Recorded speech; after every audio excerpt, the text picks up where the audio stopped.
কি ঘটেছিল আপনার মেয়ের সাথে? আমার মেয়ে 10 তারিখে টিউশন যেতে ছিল।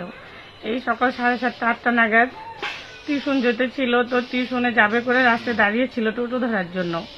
তো সেখানে এরশাদ আলী আসে আর ওকে জোর করে বলে যে গাড়িতে ওঠো, গাড়িতে ওঠো। উঠতে চায়নি, ওকে জোর করে তুলে নিয়ে যায়। জোর করে তুলে নিয়ে গিয়ে ওর রামুনি মোড়ে একটা বাড়ি আছে, ওর ফাঁকা বাড়ি, সেখানে আমার মেয়েকে জোর করে নিয়ে যায়।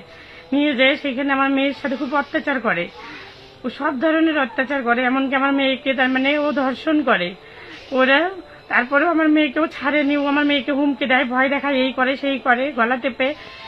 আমার মেয়ে কোনো রকমে বাড়ি আসে, কোনো রকমে তার মানে ওর থেকে বেঁচে কোনো রকমে বাড়ি আসে। বাড়ি এসে আমার মেয়ে আমাকে সবটা জানায়।